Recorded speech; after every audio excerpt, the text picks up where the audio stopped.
Someone raises their voice at you, and your brain shuts down.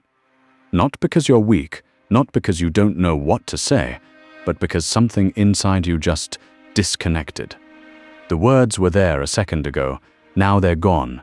You'll find them in 3 hours, in the shower, in bed at 2 a.m. This isn't a confidence problem, it's a reflex, and like every reflex, it can be retrained. Here's what's actually happening inside your brain. Deep in your skull sits a structure called the amygdala. Think of it as your personal alarm system, always scanning, always watching for danger. The problem is, it can't tell the difference between a predator and a person who raises their voice.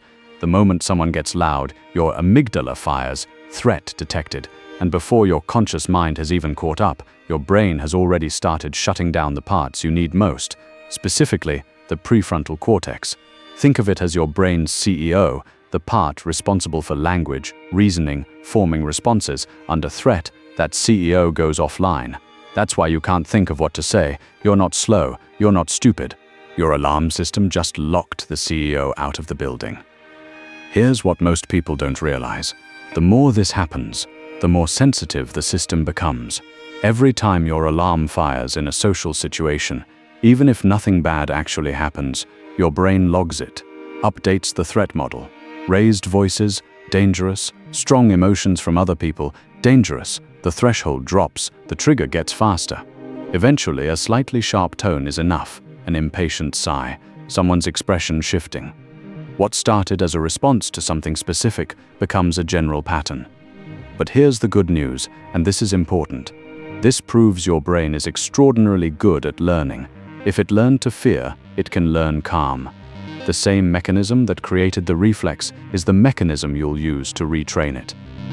If you've ever tried to fix this by being more confident and found it didn't work, now you know why.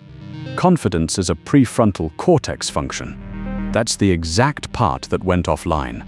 You can't access it from inside the freeze. Telling yourself to be confident in that moment is like telling the CEO to make a decision after you've already locked them out of the building. The rewiring can't happen in your head. It has to happen in your body, and it has to happen during the moment, not after. If you've tried every mindset trick and found nothing sticks, what comes next is different. These aren't confidence hacks. They're biological interrupts, the actual patch for the system. Move 1. The breath before the response. 1 slow exhale before you try to speak. Activates the parasympathetic nervous system, the biological off switch for the threat response. Try this. Inhale for 4 seconds, exhale for 6. The longer exhale is the key. It's the out-breath that signals safety to your nervous system, not the in-breath. This isn't meditation, this is physiology. 1 breath doesn't just buy you time, it changes what your brain can access. The key, do it before reaching for words, not while you're searching for them. Interrupt the cycle before it fully runs. Move 2. Name it internally. Research from UCLA found that labeling an emotion reduces amygdala activity. Simply having the thought, "my alarm just went off," creates enough distance to let the CEO back in. You don't say this out loud, you just notice it. This person is loud, my brain thinks it's a threat. That's what's happening. That single act turns a hijacking into an observation. Move 3. Remove the outcome from the threat calculation. This is the longer game. The freeze gets stronger when conversations feel high stakes. And they feel high stakes when you need something from them, to be understood, to win, to be approved of. The moment you need the other person to respond correctly, you've handed them your nervous system. People who rarely freeze under pressure aren't less affected, they've just stopped making the outcome part of the threat. They can lose the exchange without it meaning something about them. That's not detachment. That's the thing that actually keeps the CEO online. Here's the part most people miss. The freeze isn't random, it's targeted. If you look carefully at when it happens, the specific people, the specific tones, the specific dynamics, you'll find a pattern. This reflex was calibrated somewhere, in a specific environment where raised voices meant something was wrong, or where going quiet kept you safe. For some people, it's a parent's tone of disapproval. For others, it's a boss's impatient sigh, a partner's cold silence, a teacher who made an example of you. The trigger words are different for everyone, but they cluster around the same feeling.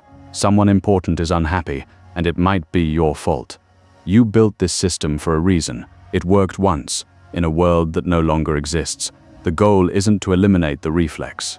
It's to update the data it's running on. Every time you stay present instead of going quiet, every time you speak even when the freeze fires, every time you survive a moment that felt like a threat and notice that nothing bad happened, you are rewriting the model, not all at once, incrementally. The way every reflex is trained. The social freeze isn't a flaw. It's legacy code, a system that learned something true about a world that no longer exists and kept running it anyway. You don't rewire it by deciding to be different. You rewire it by giving your nervous system new data. That the raised voice isn't a threat, that you can stay present without losing something, that the freeze can fire and you can act anyway. That gap between the reflex and the response, that's where everything changes. If you've ever experienced this, that moment where the words just disappear, drop freeze in the comments.